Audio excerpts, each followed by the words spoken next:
A girl with no past and a language only numbers could decode. Welcome to the Whimsy Casebook. I am your host, Morgan Finch. Drop a comment. Where in the world are you watching this from? Your messages always bring the casebook to life. Let's dive in.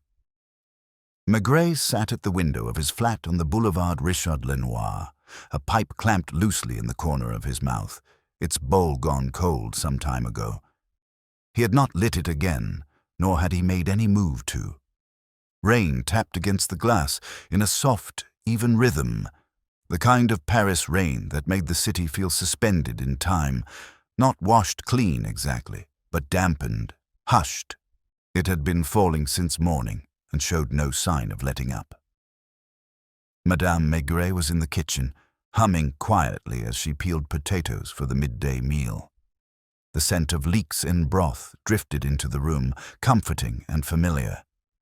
She would add the sausage later, just as he liked it. He exhaled slowly through his nose. There were no urgent cases, no calls from the Quai des Orfèvres. He was officially on leave, a rare thing, earned and granted without fuss. Yet he hadn't taken to idleness as well as he'd imagined. He watched the passers-by below.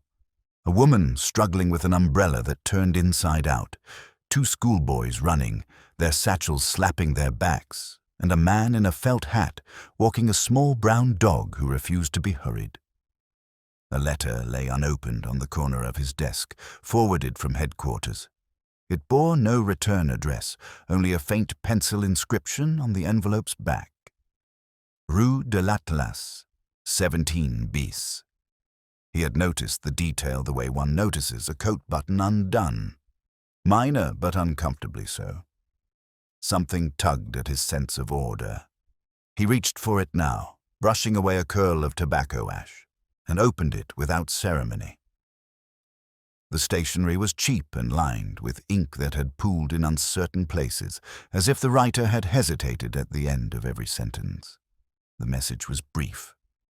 Monsieur Maigret, there is a girl in the third-floor room of the boarding house at 17 bis, Rue de l'Atlas. She speaks only in numbers. She arrived last Thursday and hasn't left her room. Something is wrong, though I can't say what. But I think only you would understand. I hope you will come. Quietly. A neighbor named Maigret read it twice. There was nothing dramatic in the note. No mention of a crime, not even a real complaint. Yet it struck him as more urgent than most of the telegrams that had summoned him at all hours. A girl who spoke in numbers. It sounded like something from a cheap novel or the ramblings of a lonely tenant, but there was a peculiar restraint in the letter, a kind of reluctance. It hadn't been written to impress. It had been written because someone was disturbed, in a quiet, persistent way. He folded the paper, slid it into his coat pocket, and called gently to his wife. I'm going out for a little walk. Madame Maigret didn't ask where. She rarely did. She merely nodded, wiping her hands on her apron. Will you be back for lunch? I think so, he replied, putting on his felt hat. But don't wait if I'm not. As he stepped into the hallway and pulled the heavy door shut behind him, the familiar dampness of the building's stone stairwell greeted him. Outside, the rain was still falling in the same steady pattern. He turned his collar up and began walking in the direction of Belleville, toward Rue de l'Atlas, without hurrying. There was no official reason for his visit. No report, no suspect, no corpse. Only a letter from someone who didn't sign their name. Yet the girl's idea of her had settled into his thoughts with a quiet weight. A girl who spoke only in numbers, holed up in a boarding house on a back street in the rain. It was not a crime, but it felt like one. He lit his pipe as he walked, the first draw of smoke thick and calming. This wasn't yet the case. But then, not all cases began with a body. Some began with silence. The rain had lessened by the time Maigret reached the outskirts of Belleville, becoming more of a mist than a downpour. It clung to the iron railings and collected in small puddles along the uneven sidewalks. The Rue de l'Atlas was quiet, too narrow for the motor cars that ruled the center of the city. Here, the streets bore the stamp of life. Modestly shuttered grocers, cafés with faded awnings, and apartments where laundry still hung from lines stretched between buildings like tired flags.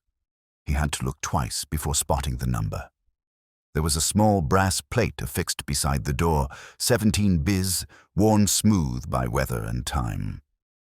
The building was narrow and rose 4 stories high, its facade grey and blotched, with peeling blue shutters. There was no bell, just a tarnished knocker and a small wooden sign above the door that read, Chambre à louer. Madame Rue Andouillette, propriétaire.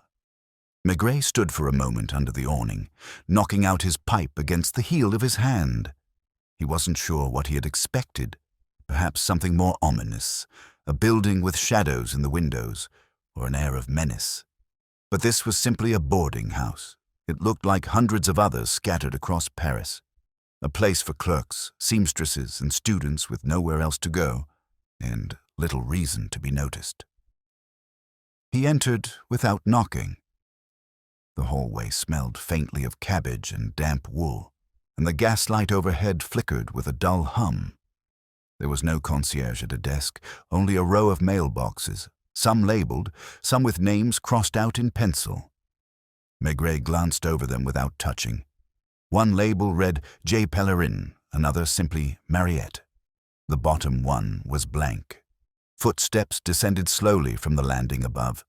A woman in her 60s appeared, buttoning a grey cardigan over a house dress. Her slippers whispered against the worn stairs, and she looked up with a vague expression of annoyance before her eyes settled on Maigret. "You're looking for a room?" Her voice was dry with a smoker's rasp. Her hair was pinned up, and her face bore the tired sharpness of someone who had long ago stopped expecting surprises. "No," Maigret said, his tone unhurried. "I'm looking for Madame Andouillette." "That's me." He took out his identification, flipping it open with quiet efficiency. Her eyes moved over it but did not linger. It was the sort of badge that didn't require much scrutiny. She nodded once and folded her arms. "There hasn't been any trouble, Inspector." "I'm not saying there has," Maigret replied. He glanced around the hallway again, letting the silence stretch a moment. "I received a letter about one of your tenants, a girl who arrived last Thursday." Madame Andouillette's mouth twitched. It wasn't quite a frown, but something flickered there. Annoyance, perhaps, or unease. "The foreign girl. I don't know. Is she foreign?" "She doesn't speak. At least not in words, or not French ones." Mumbles numbers to herself. "I thought she might be Italian, but the accent's wrong. Strange girl, and she hasn't left her room. Not once. She eats what I bring her, pays in cash, exact change, neat little envelopes. It's all very proper, which is the odd part." Maigret nodded. He didn't write anything down. His hands remained in his coat pockets. "3rd floor, you said?" "Room 6. End of the hall. She's quiet, doesn't bother anyone." "And who told you to write to me?" The landlady blinked. "I didn't write anything." "Then who did?" Her face tightened a little more. "I don't know. Someone who reads too many novels, maybe." Maigret didn't argue. He simply inclined his head slightly and began climbing the stairs. The carpet runner was frayed in the middle, exposing the wood underneath. On the 2nd floor landing, he passed a door left slightly ajar. A man in shirt sleeves leaned against the frame, smoking and staring into space. He didn't acknowledge Maigret. At the 3rd floor, Maigret paused. The hallway was dim, lit only by the grey light filtering through a window at the end. The doors here were all closed. Number 6 was the last one on the right, as Madame Andouillette had said. He listened before knocking. There was a faint sound from within, a murmur, rhythmic and low. It could have been the creak of a floorboard or the ticking of a clock, but it sounded like counting. A girl's voice, barely audible, reciting numbers like a litany. He knocked twice, softly. The sound stopped.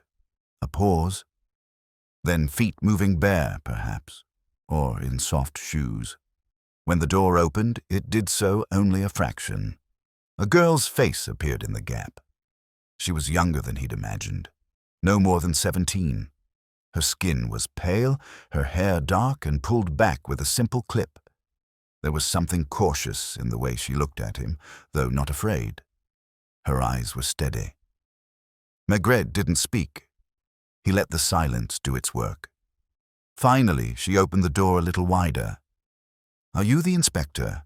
she asked. Her French was clear but slow, as if learned from a book. "I am. I didn't ask for you." "I know." She stepped back and he took it as an invitation. The room was small, a bed, a wash basin, and a single chair. A suitcase lay open at the foot of the bed, clothes folded neatly inside. There were no photographs, no books, nothing to suggest who she was or where she had come from. On the table by the window was a notebook, its pages filled with rows and rows of numbers in tight, meticulous handwriting. He glanced at it, then back to her. "What's your name?" She hesitated. "Alina." "Last name?" "Just Alina." He didn't press her. Instead, he sat on the chair, uninvited, and filled his pipe again. She remained standing, one hand resting lightly on the edge of the wash basin. "Why numbers? They're safe." Maigret nodded slowly, as if she had explained something very sensible. He struck a match, let the flame catch, and took a long draw. Smoke filled the room in lazy curls. "Have you been running from something, Alina?" Her eyes dropped. "Not running, waiting." "For what?" The girl didn't answer. She moved toward the table and closed the notebook gently. Her fingers lingered on it a moment, then fell to her sides. "I'm not crazy," she said, without heat. "If that's what someone told you. I'm not sick, I just don't like words. They get twisted." Maigret studied her. Her tone was flat but not rehearsed. She meant what she said, though she didn't expect to be understood. He had seen faces like that before, people caught between isolation and pride. "I'm not here to accuse you of anything," he said. "Then why are you here?" He didn't answer right away. Instead, he looked again at the notebook. He didn't ask to read it, and she didn't offer. "Someone wrote to me, said they were worried." "Who?" "They didn't sign it." Her lips pressed together. She turned toward the window and stood with her back to him. "I don't want trouble," she said quietly. "If someone here wants me gone, I'll leave." "It's not that simple." "Why not?" "Because someone thought you were in danger." There was no reaction, only the faintest lowering of her shoulders, like a weight being adjusted. "Will you tell me if they were right?" he asked gently. She didn't move. Maigret stood, adjusted his coat, and stepped to the door. "I'll come back tomorrow," he said. The girl nodded once, without turning. He closed the door behind him, and for a long moment he stood in the hallway, listening. The murmuring had started again, soft, steady numbers drifting through the crack under the door like steam from a boiling kettle. As he descended the stairs, the smell of cooking returned. Onions frying in fat, a hint of pepper. Madame Andouillette was nowhere in sight. The man on the second floor had retreated. The building felt sealed again, each room a box of secrets. Outside, the rain had begun to fall anew, a fine, whispering drizzle. Maigret pulled up his collar and turned toward the café on the corner. He needed a drink, perhaps a small notebook of his own. Not to record evidence, only to remember what silence had said. The café at the corner of Rue de l'Atlas and Rue Rebeval had no name above the door, only a faded blue awning and the dull glint of frosted glass windows smudged with rain. Inside, the place was warm in a way that felt accidental, more the product of steam from the kitchen and a faulty radiator than any intention toward comfort. Maigret stepped in and paused, letting the drizzle evaporate from his coat. He removed his hat, brushed a few droplets from the brim, and took a seat near the back, away from the front windows. The cafe was nearly empty. A young man sat hunched over a demi-tasse at the bar, his collar turned up, eyes dull. The woman behind the counter, perhaps 40, wore a tired smile and rubbed at a glass that no longer needed polishing. Maigret ordered Calvados without ceremony. The woman nodded and returned a minute later with the small glass, setting it down gently on the table. Maigret thanked her with a murmur and turned his thoughts inward as he took the first slow sip. It was too early for conclusions. But something about the girl gnawed at him. Not just the numbers, though they were curious in their own right, but the posture, the tone, the unsettling calmness. She hadn't asked who the letter writer was and hadn't seemed surprised that someone had involved the police. She hadn't denied needing help, and yet she hadn't asked for it either. She was waiting, she'd said. But for what? Maigret lit his pipe again. Smoke drifted upward into the already hazy air. He reached into his coat pocket and withdrew the letter, reading it over slowly, eyes catching once more on the line. She arrived last Thursday. That was only 5 days ago, too soon for concern unless something about her presence had disturbed the rhythm of the house. He had learned over the years that unease was often silent. Boarding houses, especially old ones with thin walls and shared landings, had their own fragile ecosystems. A newcomer with strange habits could unbalance the whole floor. A tenant who didn't say hello, a tenant who stayed in their room too much or not enough. There didn't have to be a crime for something to feel wrong. The woman behind the counter had finished wiping her glass and was now setting out clean saucers in rhythmic stacks. She moved with habitual precision. Maigret watched her for a moment, then called out gently, "Excuse me, madame." She looked up and came over, drying her hands on her apron. "Have you been here long?" 22 years, she said, as though she'd been expecting the question. "It belonged to my father before me. You must know the residence at 17 bis. A flicker crossed her face. Not recognition exactly, but something close. She didn't sit, just shifted her weight and crossed her arms. "They come and go," she said. "People don't stay long in those rooms. A girl arrived last Thursday, dark hair. Stays in room 6. She tilted her head, then gave a small nod. I've seen her pass the window once or twice. Thin. Walk like someone who's afraid to disturb the pavement. Don't come in here. Someone wrote to me about her." The woman raised her eyebrows but didn't comment. She speaks in numbers. Now she blinked slowly. "I heard she was strange," she said finally. "From Madame Andouillette. Not dangerous, but off. You hear things. What sort of things?" She hesitated. A man upstairs said she stands at her window and counts the people in the street. Just stands there, murmuring. He didn't like it. "Who is he?" "My name's Pellerin. Jean Pellerin. Work nights. Railway stockman, I think. Sleeps during the day, drinks too much coffee in the evening. Complaints about everything." Maigret nodded. "That fits. The man in the shirt sleeves on the second-floor landing. And Andouillette. What sort is she?" The woman made a small face. "Practical. Watch her francs. Doesn't ask questions if the rent's paid. She's been running that place longer than I've been pouring drinks. Likes her tenants to be quiet, but likes them there.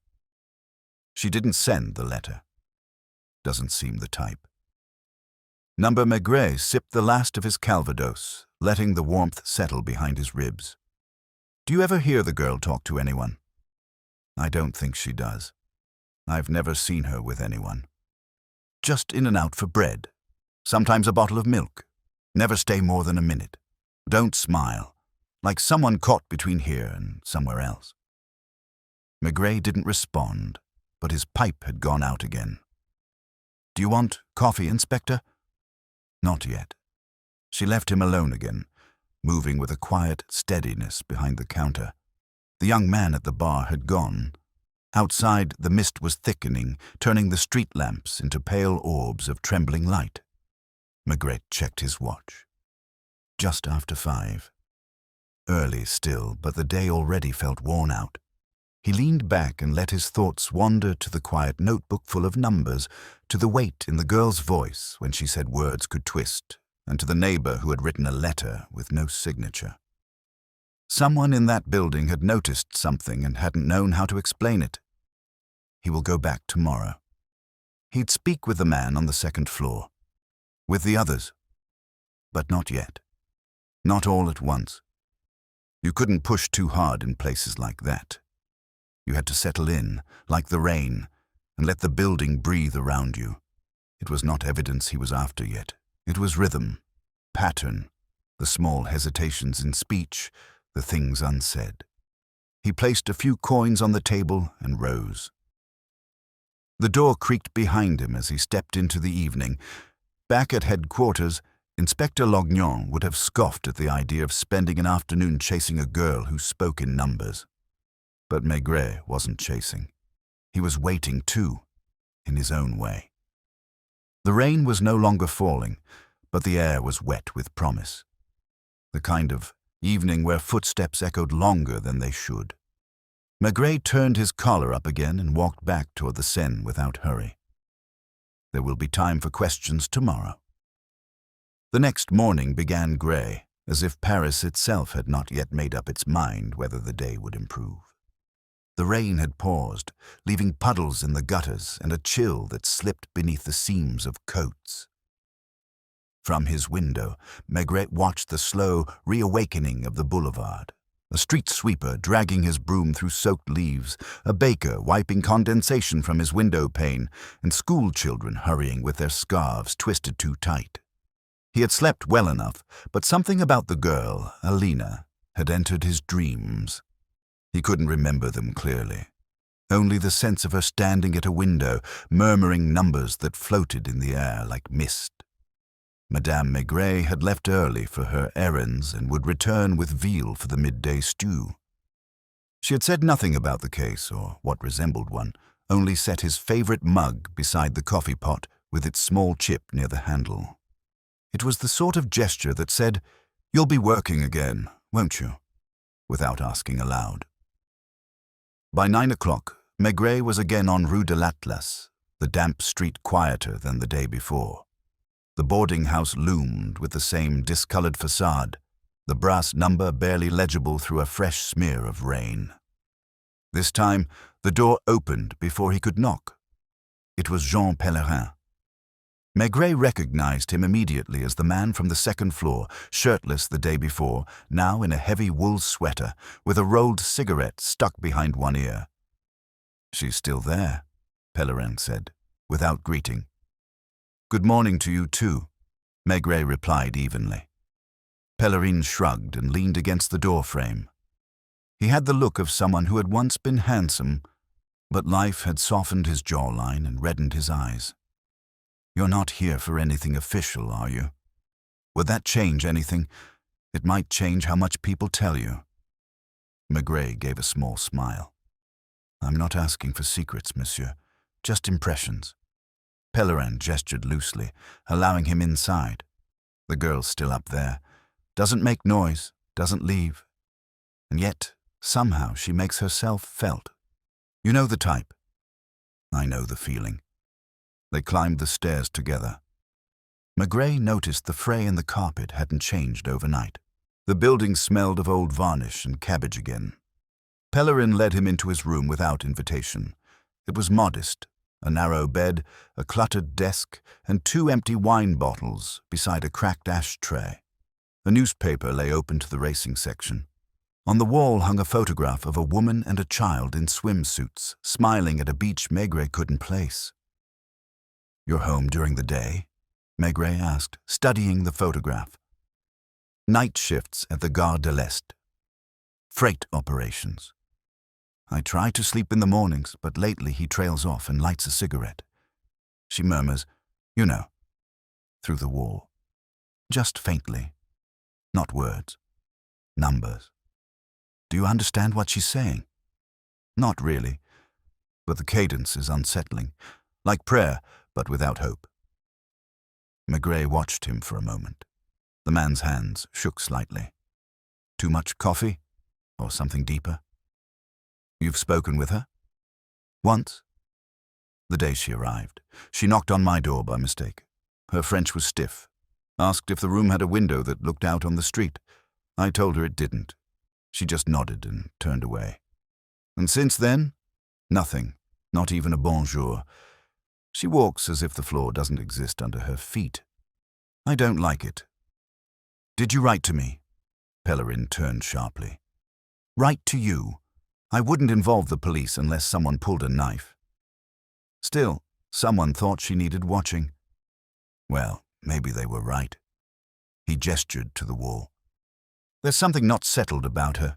She doesn't fit. Not even as a neighbor.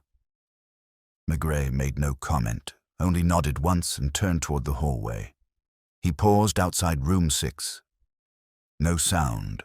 The numbers had ceased, at least for now. Downstairs, the narrow front room that served as Madame Andouillette's office sat empty. A cat lay on the windowsill, tail flicking in half-sleep. Maigret stood by the mailboxes again. The labels remained unchanged. One of them read simply, Mariette. The name had caught his attention yesterday. It was familiar not because of any case, but because it rang like a bell in a quiet church. A name from the past, perhaps. Or perhaps just the kind of name one heard in houses like these, small and slightly sweet, with a melancholy aftertaste.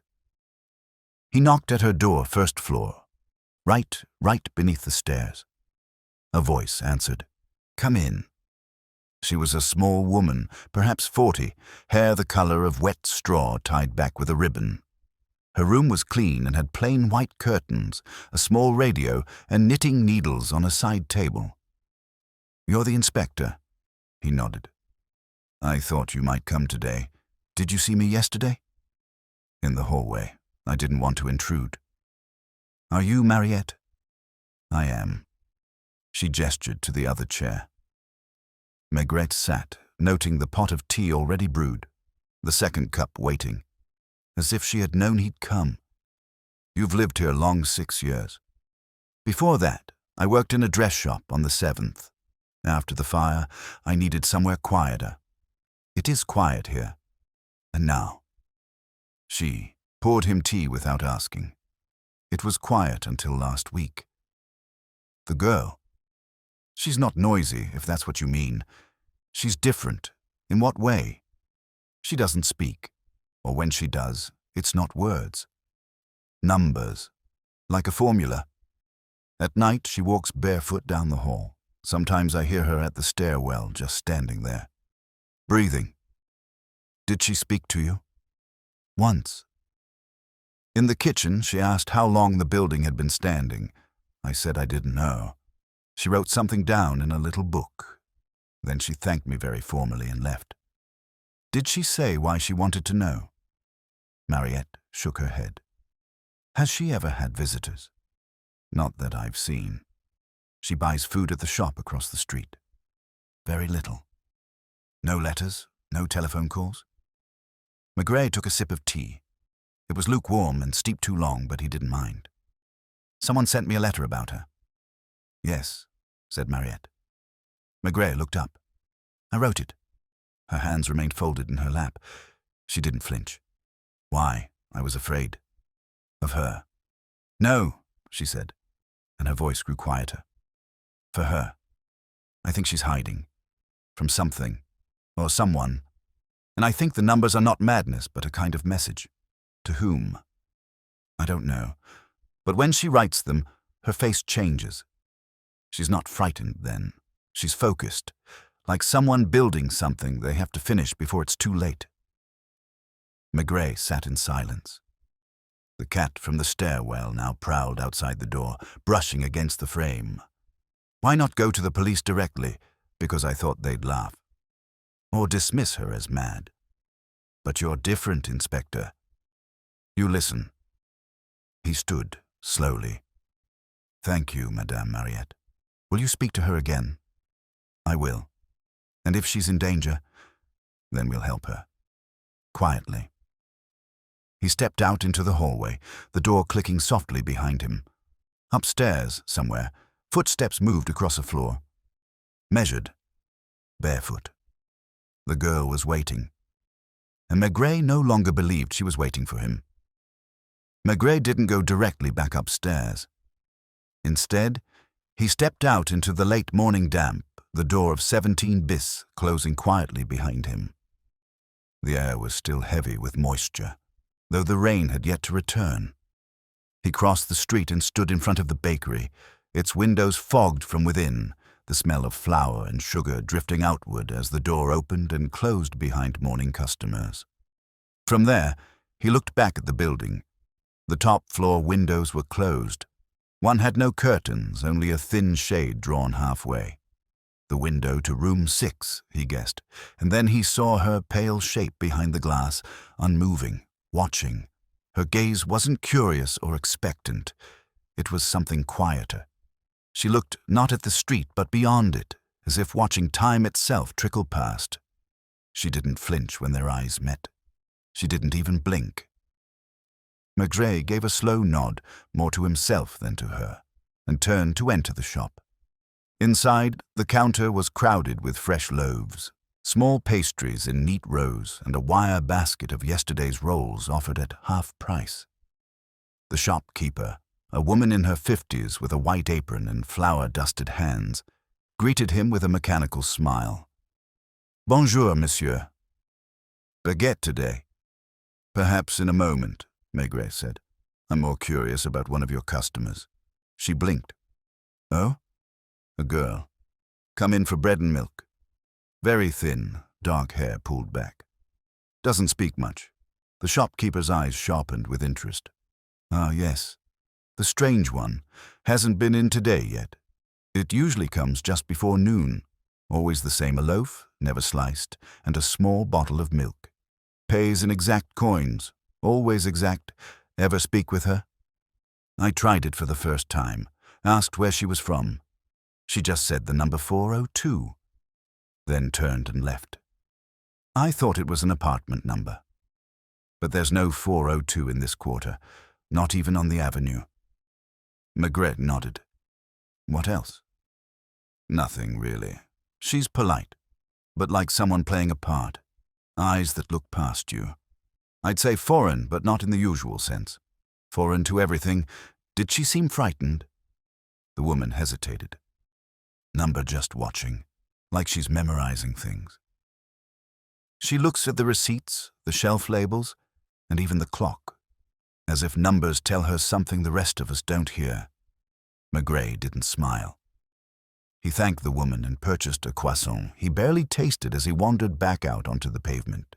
He took a long, slow route around the block, past the quiet alleys and uneven paving stones of Belleville. A cat leapt from a windowsill, vanishing into a drain. A small girl played hopscotch alone in a doorway, murmuring her numbers with far less mystery than the girl upstairs. By the time he returned to the building, the street was beginning to hum with midday errands. Delivery carts rattled over the cobbles. Somewhere, a radio played an old chanson. He entered again, slowly, his boots echoing faintly on the tile. He didn't go to a door just yet. Instead, he paused on the second floor, outside Pellerin's room. He knocked once. There was no answer. Maigret opened the door anyway. The room was empty. The window stood open slightly, the curtain fluttering against the sill. The ashtray had been emptied. The racing paper was gone. He scanned the room, not searching, just observing. On the desk sat a small bottle of pills. The label bore Pellerin's name and a note for sleep, not to exceed 2 per night. Maigret left the room untouched and continued to the 3rd floor. He knocked softly at room 6. A pause. Then the door opened. She looked the same. Thin sweater, skirt to the knee, bare feet. Her eyes still held that distant calm, but something had shifted. Slightly. "Did you find the letter writer?" she asked. "I did." She stepped back without another word. The room was unchanged, the suitcase still open, and the notebook closed and resting near the window. Maigret noticed a new item on the windowsill, a slip of paper, creased with numbers written in pencil. "May I sit?" She nodded. "You said you were waiting." "Yes." "For what?" She didn't answer directly. Instead, she picked up the paper and handed it to him. It was filled with small column sequences of 4 or 5 digits, like something from a statistics report or coded list. "These are train numbers," she said. "From the Gare de l'Est. Departures and arrivals." Maigret looked at her. "Why those?" "They cross paths at certain times. If you align the schedules, some trains arrive when others depart, on the same platform. You're following someone." She didn't answer. "Who?" "My brother," she said at last. "I think he's dead." It wasn't a dramatic declaration. Her tone was as flat as if she'd said he'd missed a train. Maigret waited. "We were supposed to meet at the station. 5 days ago, he sent me a postcard. No words, just numbers." I understood. It was our way. Coordinates, times, and platforms. I went. He didn't arrive. "You believe something happened?" "I know something did." "You didn't go to the police?" She looked away. "My brother wasn't legal here. He worked off books. Cleaning, odd jobs. He lived quietly, like a shadow. And the numbers? He taught me to use them, safer than names. You can't lie with numbers. Not the same way." Maigret tapped the paper gently with a finger. "So these are clues. Patterns. I watch. I wait. I see who comes and goes. Some faces come twice. Some disappear. Have you spoken to anyone here?" "Number, they don't trust strangers. And I am strange." She said it without bitterness.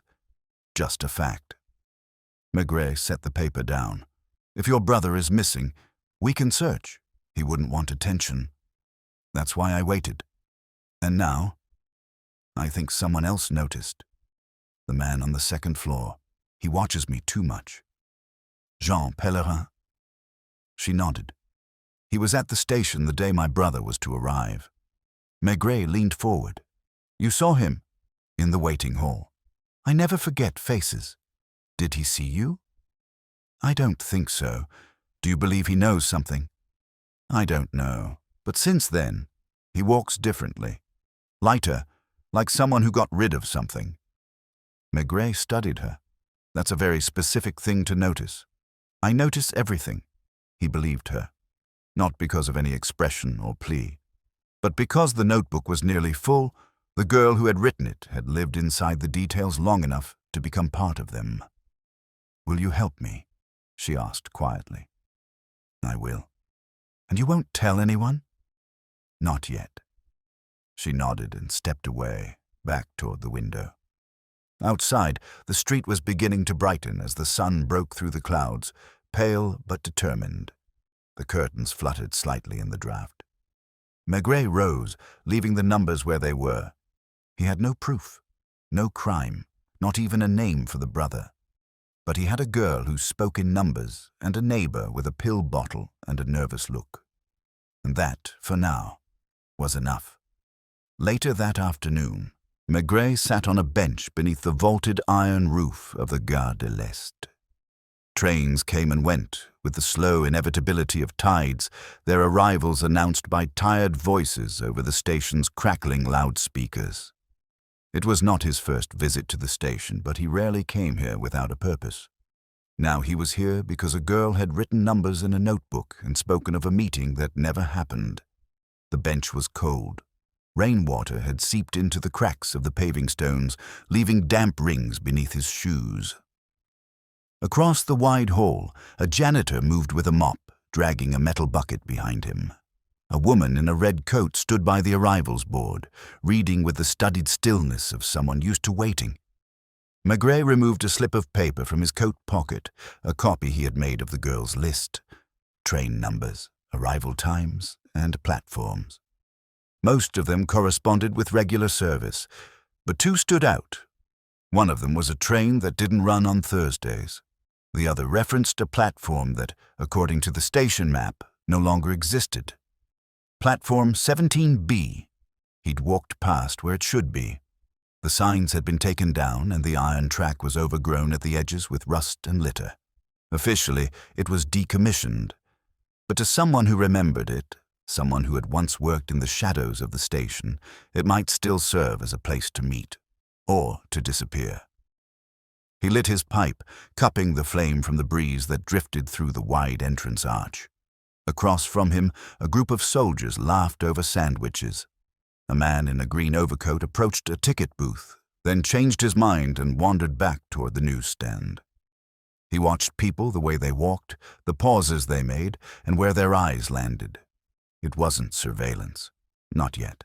It was the tone, rhythm, the tempo of an ordinary day. At a café counter near the exit, Maigret found a stool and ordered coffee. The waitress behind the counter was in her 20s, quick with her hands, distracted in her gaze. While he waited, he took out the paper again, placed it on the counter, and slid it toward her. "Excuse me," he said. "Have you seen this train?" 4,972. Supposed to arrive last Thursday around 5:15. She scanned the numbers. "I don't know the train numbers. I just see people." Maigret smiled. "That's what I'm interested in." She gave a small shrug. Thursday evening there was a delay, something with the lines outside Metz. A lot of people were stuck. You should ask the night porters. They see more. He thanked her and left a coin beside his untouched coffee. In the far wing of the station, near the baggage claim, he found the office for lost property. A clerk behind a narrow window flipped through a ledger as he spoke, not once looking up. "Sacheongubeg Chilsibi. That's not one of ours. That's Strasbourg local, and it doesn't run every day. Who are you looking for?" "A man. Dark hair, medium height. Might have arrived that night and never left." The clerk finally looked up. "If he didn't report to the police or leave something behind, he's just another traveler."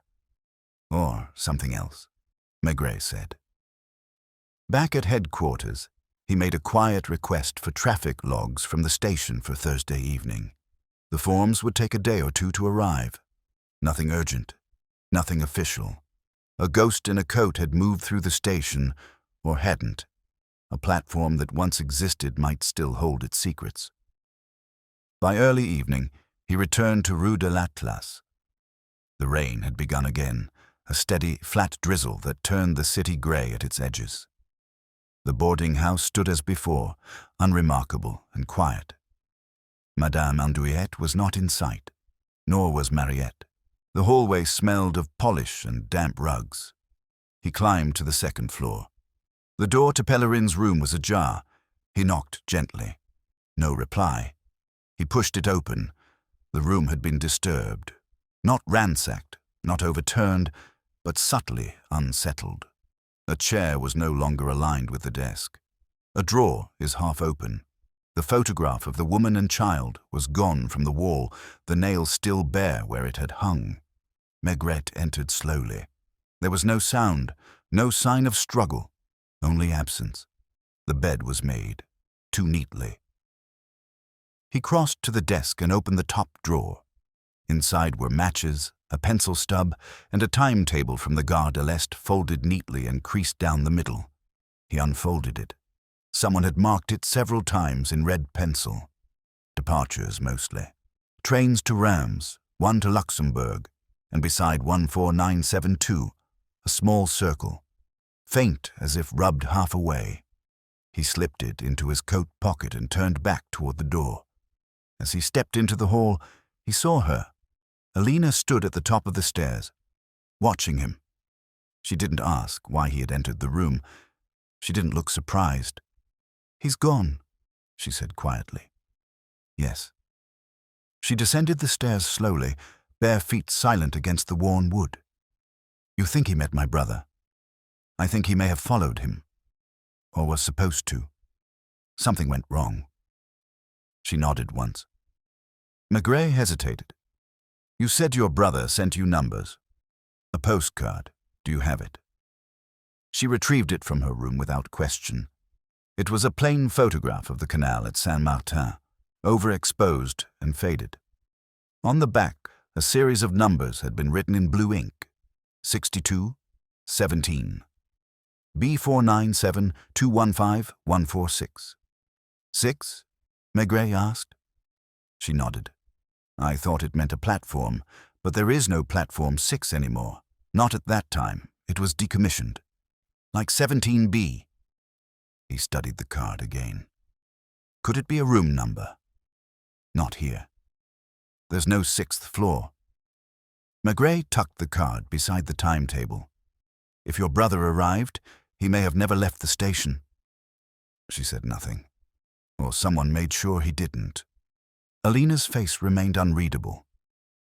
Do you want to keep looking? He asked. Yes. Maigret nodded. Then we'll go to the station again tomorrow. Together. He left her at the stairwell, descending into the quiet of the house. As he reached the ground floor, Mariette stepped out of her room. Did you find anything? She asked, voice low. Not yet. But something is wrong, isn't it? Maigret didn't answer. He simply adjusted his coat and opened the front door to the sound of rain falling in the courtyard. The light had begun to fade. The city's glow was muted in the mist, and somewhere, across the tracks of Gare de l'Est, a man had vanished into a platform that no longer had a name. Maigret lit his pipe beneath the awning and stared out into the evening, smoke curling from his mouth like unanswered questions. It was raining again the next morning, not hard, but steady. Paris wore the rain like an old coat, its shoulders slumped, its colors dimmed to hues of gray and brown. The gutters along Boulevard de la Villette overflowed with yesterday's leaves. Window panes fogged from the warmth within. People walked briskly, heads down, their umbrellas tilting like battered sails. Maigret had risen early. He'd slept little, though not from worry. It was a different kind of unrest, the sensation of a thought half-formed, a rhythm missed. A door had been left ajar in his mind, and the draught kept him awake. He sat quietly at the kitchen table, nursing black coffee as Madame Maigret moved about the flat. She didn't speak much. She rarely did when he was in that quiet, inward mood. She simply placed 2 hard-boiled eggs in a bowl before him and straightened his scarf before he left. You'll come home for lunch? Maigret gave a small shrug. We'll see. The Gare de l'Est was louder that morning, the echo of footsteps sharper against the wet stone floors. Commuters shuffled in from the rain, coats damp, children in tow, the smell of wool and stale bread thick in the air.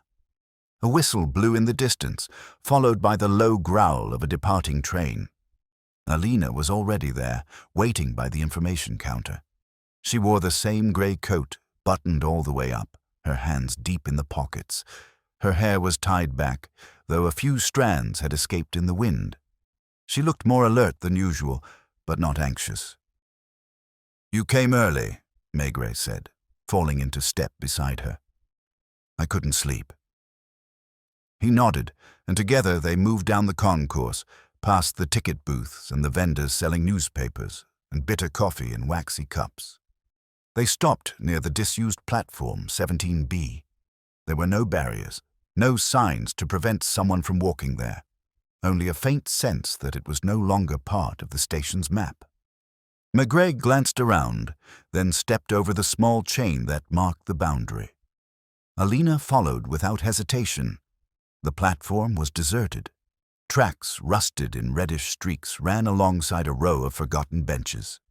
Grass pushed up through the stones between the ties. To the left, an old maintenance shed leaned into itself, its door crooked on its hinges. Maigret stood still, listening. The station's hum reached them faintly. Announcements in the distance, the rush of steam, and the murmur of travelers. But here it was quiet enough to hear the ticking of his watch. Your brother wrote 17B, he said. Yes. Maybe he knew it was no longer used, or maybe he chose it for that reason. Maigret stepped forward, his eyes scanning the shed. Something about it caught his attention, The way the door hung was not rusted shut, but moved recently. Slight scratches on the concrete, faint impressions in the dirt. Not recent, but not old enough to forget. He pushed the door gently. It creaked open to reveal a small room with stacked crates, broken signs, and coils of wire. The scent of mildew and oil hung thick in the air. Against the far wall sat an old bench, its seat cracked, and on the bench a torn coat. Maigret stepped in, brushing aside a cobweb.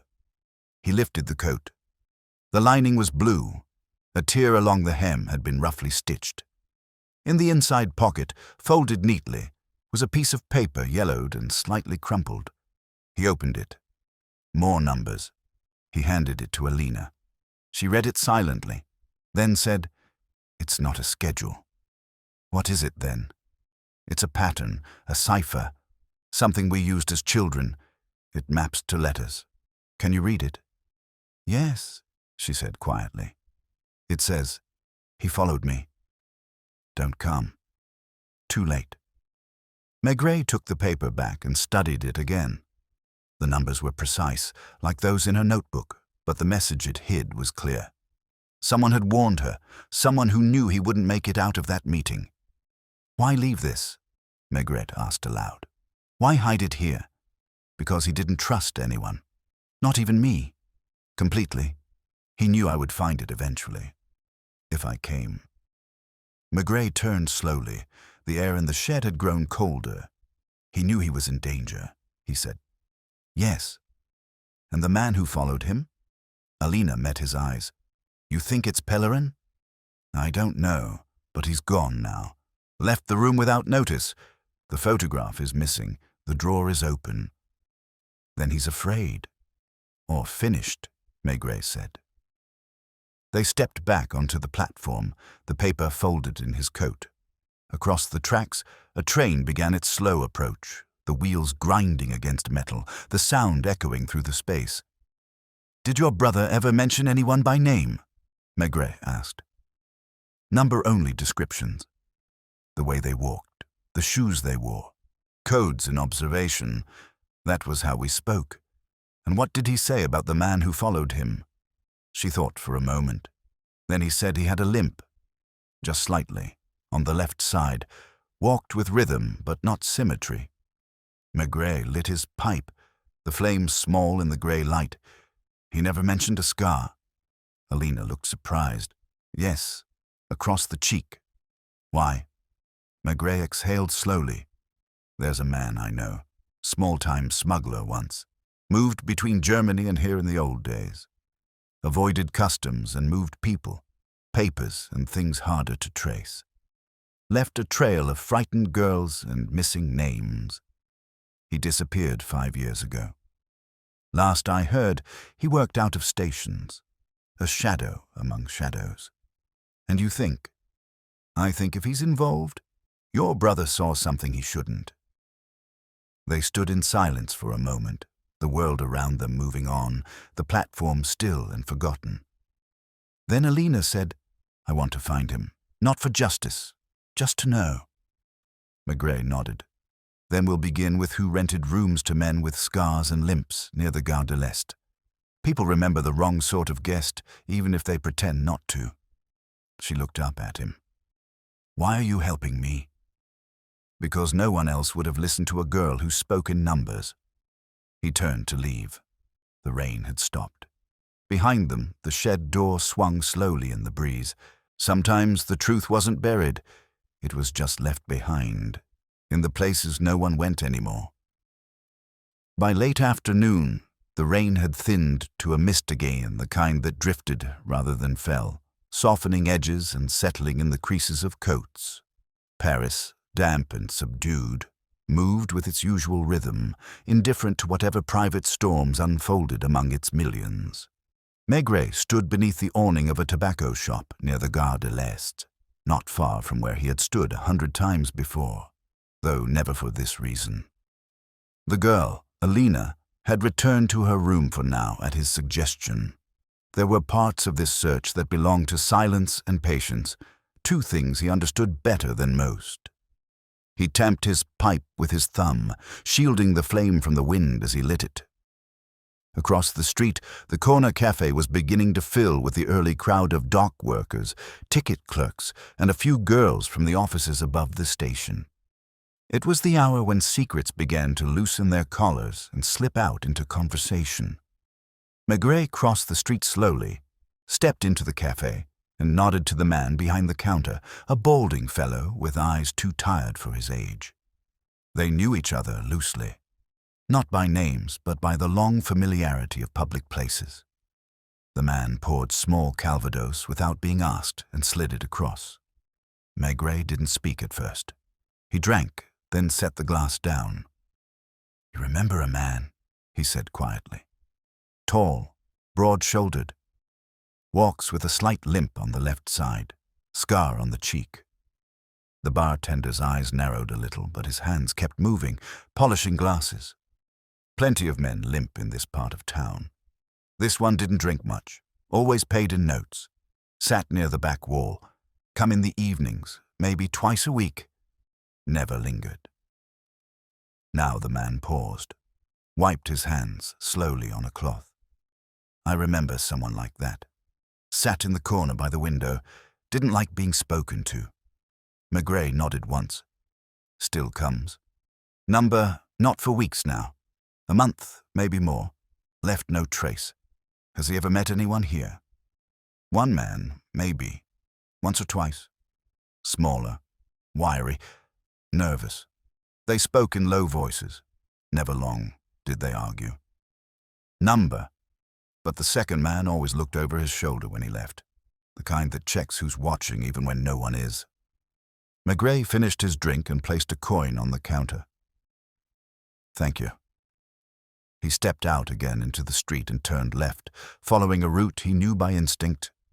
Past the newsstand, past the hotel with peeling blue shutters and the name Le Balancier stenciled in chipped gold on the window. It was the kind of place people used when they didn't want to be found. Inside, the clerk was thin and fidgety, with yellowing cuffs and a mustache that seemed perpetually wet. "I'm looking for someone," Maigret said, showing the paper with the man's description written in simple notes. The clerk squinted. "We get many like that. This one was paid in cash, room for a week at a time. No visitors." The clerk hesitated, then nodded. "Room 14. I stayed there for a while. Maybe 6 weeks, always out in the evenings. Quiet, but he had a presence. You know, the sort who didn't want questions." Maigret stepped back from the counter. "Is the room empty?" "It has been since he left. 2 weeks now." "Let me see it." He was given a heavy brass key. The hall upstairs smelled faintly of cigarette smoke and disinfectant. Room 14 was at the end, on the left. It was small, almost bare. Iron-framed bed, narrow table, basin in the corner. The shutters were drawn, and dust had begun to settle. The kind of room no one missed. Maigret moved slowly. He wasn't searching in the conventional sense. He opened the drawer, empty but for a matchbook from a bar on Rue de la Roquette. He turned over the mattress edge. Nothing. Then he checked the back of the table drawer and found something that caught his attention. A folded square of paper, wedged beneath the bottom panel. It was a torn photograph. Not recent. A man and a boy standing beside a railway track. The man's face was obscured by a crease. The boy's face had clear, sharp eyes, a lean frame, and a hesitant smile. Maigret slipped the photo into his coat and stood by the window. The room gave onto a view of the rear courtyard, bare and lifeless, with laundry lines that hadn't been used in weeks. He locked the door behind him and returned the key. "Did he leave anything else?" he asked the clerk. "Number left before dawn, didn't say a word. Paid the last night in full and vanished." Back on the street, Maigret walked slowly, piecing things together not as facts but as impressions. The limp, the scar, the strange meetings in the café, the photo. The man wasn't hiding because he feared discovery. He was waiting, like Alina, like her brother. But what he waited for, or from whom, was still unclear. That evening, Maigret returned to Rue de l'Atlas. The building looked unchanged, but he sensed it differently now, as if the quiet within had grown heavier.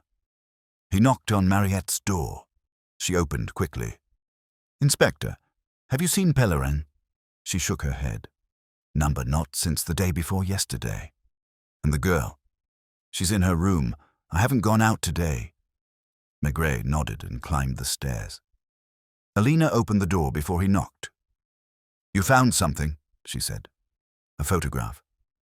Possibly of your brother." He handed it to her. She stared at it for a long time. "Yes," she whispered. "That's him. The man is turned away, but I know the place. That's outside the station in Debrecen. We were there once. It's him." Then the man we're following knew him, possibly worked with him. Alina's eyes narrowed. Or betrayed him, perhaps. But there's more. The room was abandoned, clean, but not erased. He left just enough behind to suggest haste or guilt. She folded the photo carefully and placed it into her notebook.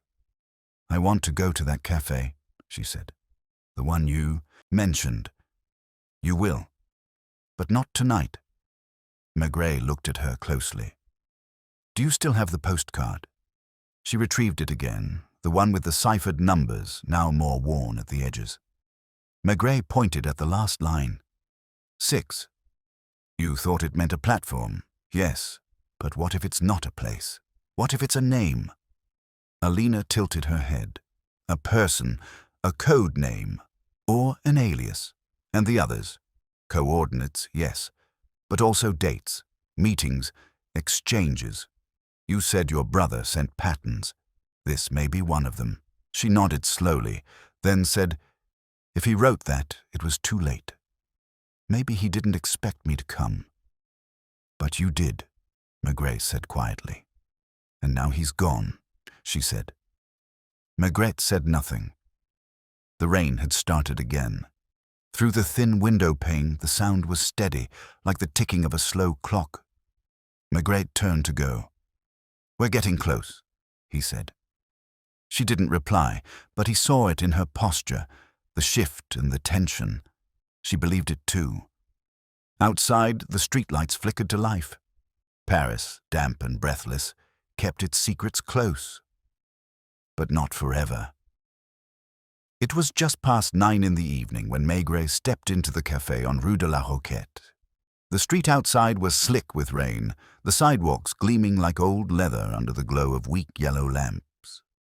A tram passed in the distance with its familiar metallic clatter, but here the café held its own atmosphere, warm, a little stale, and faintly bitter with old beer and cigarette smoke. This café was not like the one near the station. It was narrower and older, the kind of place where people came not to be seen, but to be forgotten. The back tables were dark, half hidden behind dusty bottles and tired potted plants. A card game was underway in the corner, men playing with the quiet concentration of those who'd already lost more than they could admit. Maigret's coat was damp at the shoulders. He kept it on. The matchbook found in the hotel drawer had pointed him here. Not the name that was rubbed almost smooth, but the address inside, penciled in by a familiar, nervous hand. A scribble too faint to matter unless someone was already looking for it. He took a seat near the wall, facing the room. The barman, a wiry man with sleeves rolled to the elbow and a cigarette glued to his lower lip, came over slowly. "What'll it be?" "White wine." The man nodded and walked behind the bar, glancing at Maigret twice. Not recognition, just calculation. As the wine arrived, Maigret turned slightly in his chair and looked toward the back wall. There, beneath a dusty clock that hadn't moved in years, sat a man alone. Slender, fidgeting, short sleeves despite the cold. He glanced often at the door, but never directly at anyone's face. Alina's words came back to him. Smaller, wiry, nervous. Looked over his shoulder when he left. Maigret waited. There was no rush. This wasn't a police matter, not yet. No one had filed a report. No charges, no bodies. Only a missing man, a torn photograph, and a girl whose way of remembering was made of numbers. The man in the back finally stood. He left a few coins on the table, not enough for the drink, and stepped toward the front. As he passed Maigret's table, Maigret spoke without looking up. "Leaving so soon, Jules?" The man froze. "You've mistaken me." "No," Maigret said, still not turning. "I'm only reminding you. You left in a hurry last time." "Same as now." The man moved again, but slower this time. Maigret rose and blocked the door with the gentlest of gestures. "Let's not make a scene. I just want to talk. Sit down. I'll even buy the next drink." The barman looked over, then went back to drying glasses. It was that sort of place where, as long as nothing broke, nothing happened. Jules sat. His hands trembled slightly, and he wiped them on his trousers.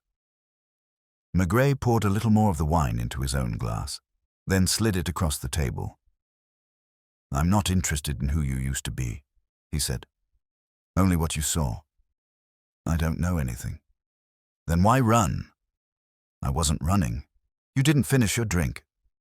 The man let out a breath that was half a laugh. "I didn't like the taste." Maigret studied him in silence. His skin was sallow, nails bitten low. There was a welt just beneath his right ear, like an old injury healed badly. "You knew the man with the limp," Maigret said. "Lots of men limp. This one came to you. More than once. You met him here. Same corner. Every few days. What did he want?" "I told you, you told me nothing." Jules glanced toward the bar, but the barman was already walking to the back. The card players were too deep in their game to notice anything beyond the shuffle and slap of worn paper. "Did he ask you about a Hungarian boy?" Maigret asked. Slender, sharp features. Would have spoken in numbers. Jules looked away. Did he follow him? Now he looked up, and there it was, the flash in the eyes. Recognition. Guilt. He said the kid knew something. He said he was carrying some papers, maybe. A list. I didn't ask, but you passed the word along. I needed the money. And now, he's gone. I don't know where. You're afraid. The man said nothing. Maigret leaned in slightly. He's the kind who doesn't leave threads loose, isn't he? Jules swallowed hard. He said if anyone came asking, I was to say nothing. Said I'd disappear the same way. He meant it. Do you know where he went? Number, but he always had a bag with him, black leather, heavy, like he never unpacked. Do you know his name? Only the one he used here. 6. Maigret exhaled. 6. Jules nodded. Some kind of joke, I think. Or code.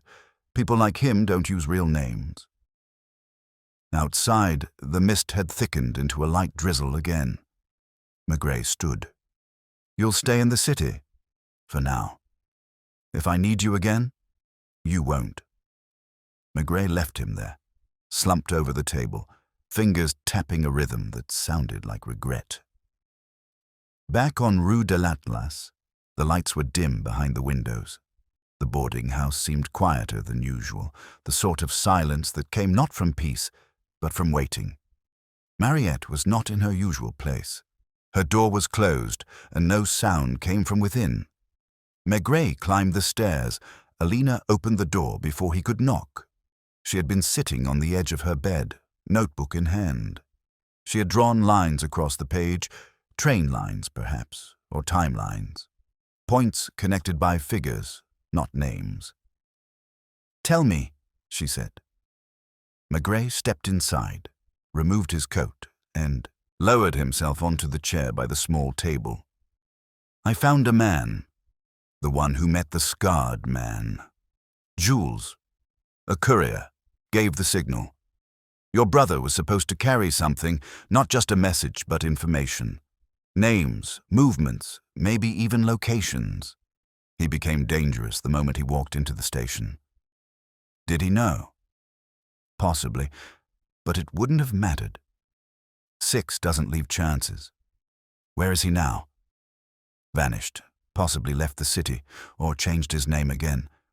But I don't think he's far. Men like him don't go far when they've left loose ends. Alina looked down at her notebook. Then he'll come back. Maigret nodded. That's why you must be careful. Stay inside, no counting at the windows. No notes left open. And you? I'll be nearby. She closed the notebook gently. You believe he killed him? I believe he had reason to, and reason to do it quietly. She stood and crossed to the window, lifting the corner of the curtain. Outside, the rain blurred the world. The streetlight cast a pale glow on the glistening cobblestones. Then what happens next? She asked. Maigret lit his pipe. The smoke rose between them, soft and blue. We wait, he said, and we listen. He'll make a sound. They always do. A mistake. A meeting. One shadow too many.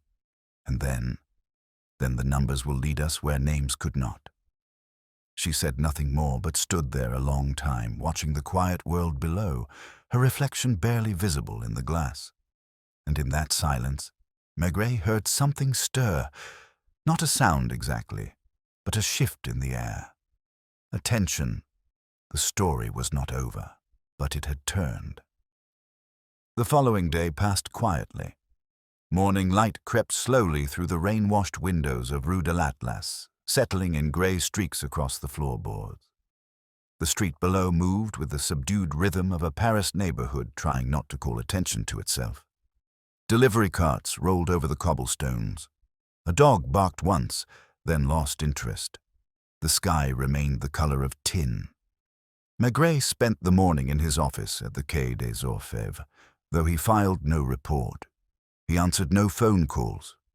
He sat behind his desk, coat still on, pipe unlit, staring at a map of the city laid flat in front of him.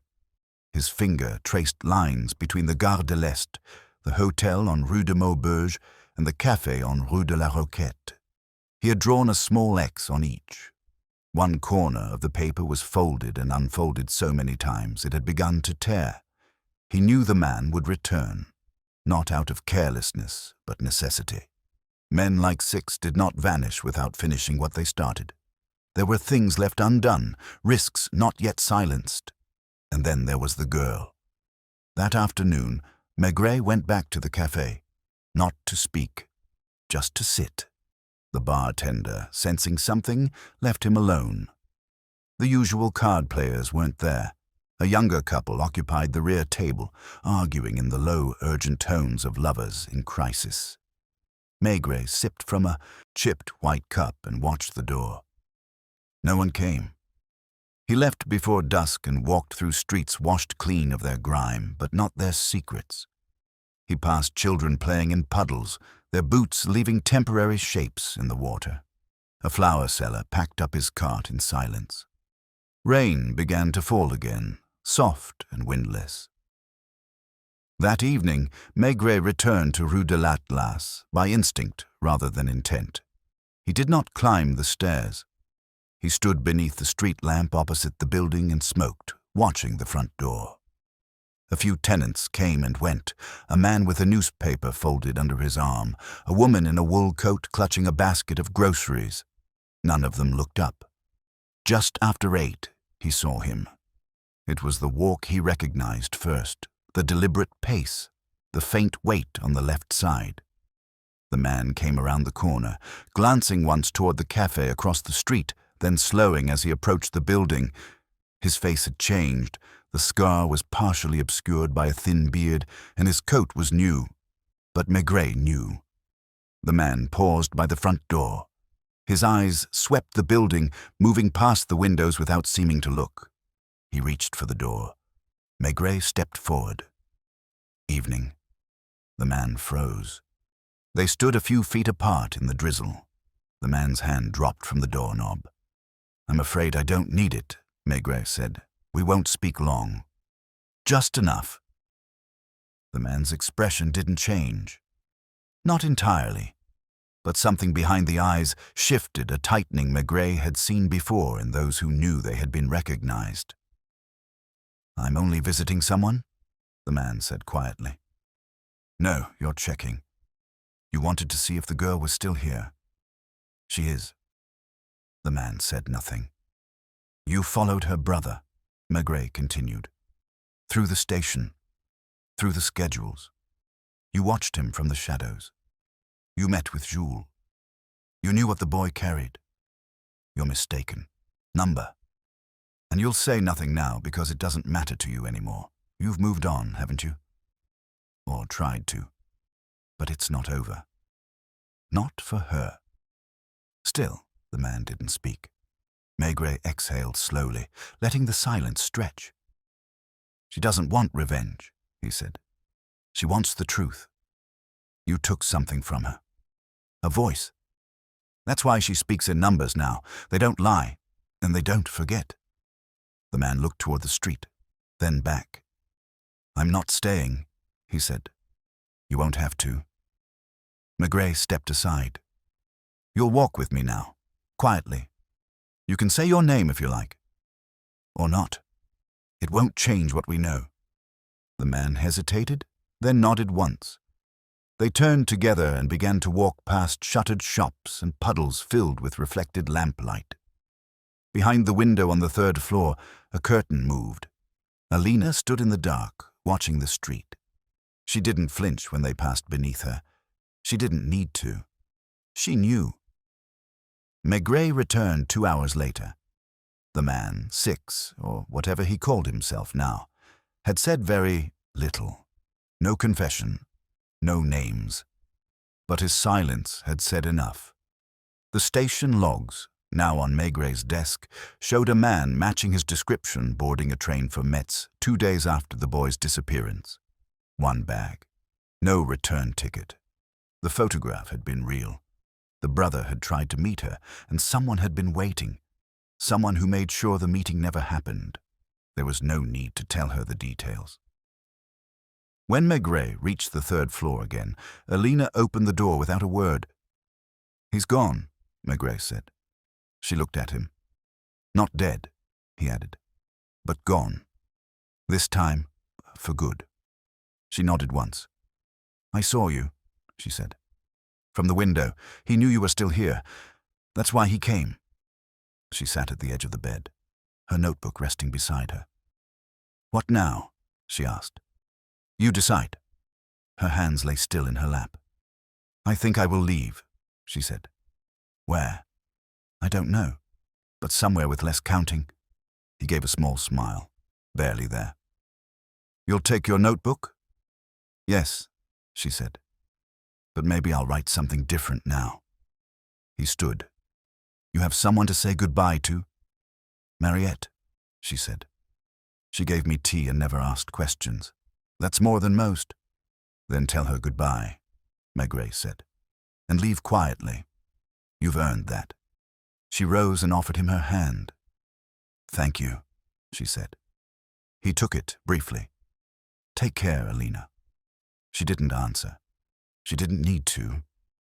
Outside, the rain had finally stopped. The street was still damp, but the air smelled of stone and rust and the faint sweetness of earth. Maigret walked alone to the corner cafe and ordered nothing.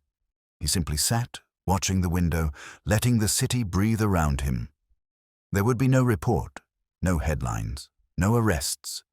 Only a girl who once spoke in numbers and a silence that had finally been heard. The next morning, the rain returned in earnest. Not the drifting mist of earlier days, but a full, steady curtain, turning the streets into mirrored ribbons and darkening the facades of buildings that had stood unchanged for decades. Paris glistened under it, dulled and softened, as though the whole city had drawn a heavy blanket over itself. Maigret sat at his usual table in the café on Boulevard Richard Lenoir, not far from home, the warmth of the coffee cup in his hand, more comforting than the drink itself. He hadn't lit his pipe. The rain distorted the glass window beside him, blurring the figures that passed beyond it into shadows of themselves. He liked watching them that way. They seemed more honest when stripped of their sharpness. He was off duty, technically. There had been no paperwork, no arrest report, no case assigned or closed, but something had ended, nonetheless.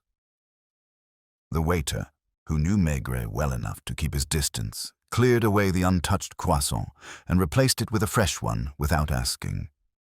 Maigret nodded his thanks, but didn't reach for it. It had been 2 days since Alina had gone. She'd left early, before the light had fully returned to the city, carrying with her a small leather satchel and her notebook tucked carefully inside. She hadn't asked Maigret to walk her to the train station, nor had she told him her destination, but she had paused at the building's front door, her fingers lingering on the iron handle as if memorizing its shape, and turned once to look back, not at Maigret, who waited on the landing above, but at the hallway itself. The walls, the banister, the dull lamp above the mailbox. It was the look of someone committing an ordinary place to memory. And then she was gone. Mariette had watched her leave from behind her curtain. Later, she told Maigret over tea that she hadn't said much, only left a folded piece of paper on the side table with a list of numbers, one for each tenant, aligned to the days they walked to the bakery or opened their windows or turned on their radios. It had no clear purpose, but Mariette understood. It was Alina's way of saying farewell. Now in the café, Maigret opened his coat slowly and withdrew a small envelope from the inner pocket. He placed it on the table and ran his thumb along its edge. The handwriting was precise. Inside was a single sheet, no signature, only numbers. Train times again. But next to one, a word had been written in blue ink. Arrivé. He folded it and slipped it back into his coat. He wouldn't file it, wouldn't follow it. The truth was, she had done what he always hoped people would do when he left them with silence. She had found her own way out. Outside, 2 children skipped over a puddle, their laughter muffled by the rain. An old man pulled a cart covered in oilcloth. A delivery man leaned his bicycle against the curb and hurried into the épicerie, shoulders hunched, collar turned up. Paris didn't remember people like Alina. It had too many stories already. But Maigret would remember her not because of the numbers or the missing brother or the scarred man who walked like he'd never belonged anywhere, but because she had refused to explain herself in words that could be twisted. In the end, the girl had spoken plainly in her own language, not to confuse, but to protect, not from the world, but from being erased by it. Maigret finished his coffee and stood. The bell above the café door rang softly as he stepped into the street. The rain met him like an old acquaintance. He didn't raise his collar or quicken his step.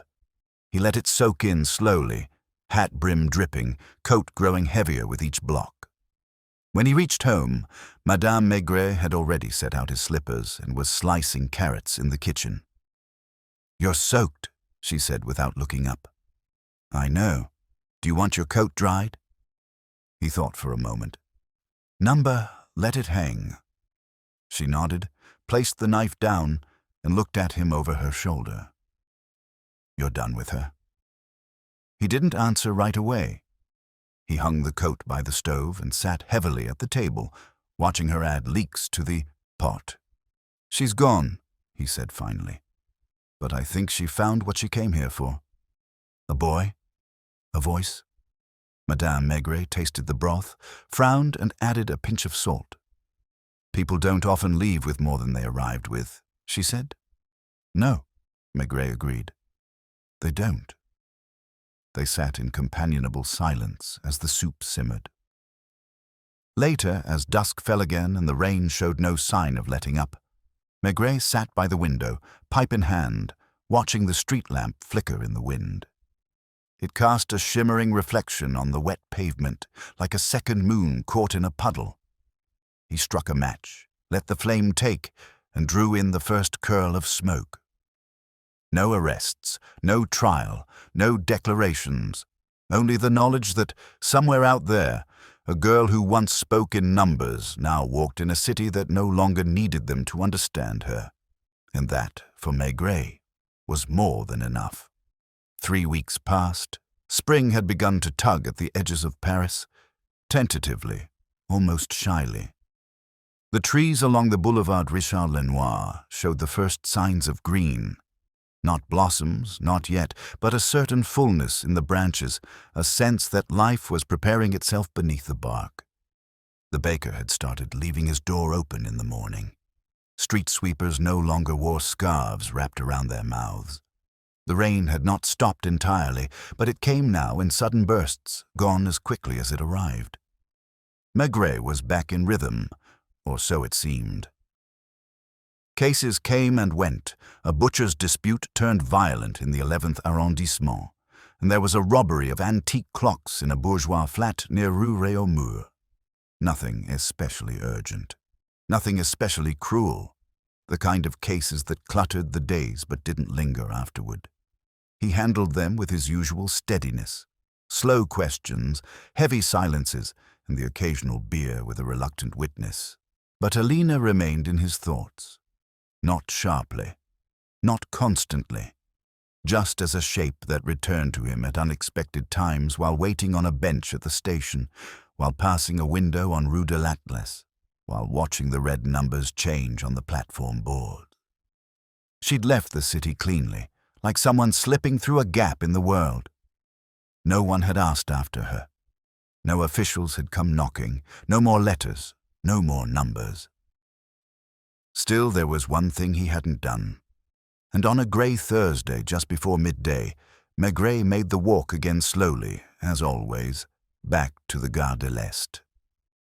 It was not raining, but the sky hung low, and the air had that metallic heaviness that made the world seem pressed down. The station was alive, as it always was, with steam and footsteps and the clatter of luggage wheels against the stone floor. Voices rose and fell without meaning. The smell of train oil and cigarette smoke still clung to the arches above. He didn't enter for any official purpose. He passed the ticket booths without pausing, nodded to a porter he half recognized, and moved through the concourse until he stood at the far side, near the tracks that led nowhere. Platform 17B, or what was left of it, was still there. Fenced now. A simple iron barrier, more symbolic than secure. A workman in a blue coat smoked a cigarette beside a locked utility door, and beyond him the old maintenance shed leaned even farther into itself, as if it too were trying to forget something. Maigret stood at the barrier. He wasn't expecting to find anything. He didn't bring his notebook. He wasn't here to remember, only to confirm, silently, that it had all really happened. After a while, he moved on. At the far end of the station, in the quieter wing where the dust settled faster and the electric boards flickered without urgency, he found the café again, the one with the narrow stools and the chipped blue counter. He ordered coffee and sat by the window. He didn't open a newspaper or light his pipe. He watched the people. That, in the end, had always been his way. A woman with 2 children walked past, the youngest clinging to her coat sleeve, the other eating from a small paper bag. A man with a soft hat and a crooked tie stood beside the timetable, squinting, tapping his foot as if waiting for a reason to be impatient.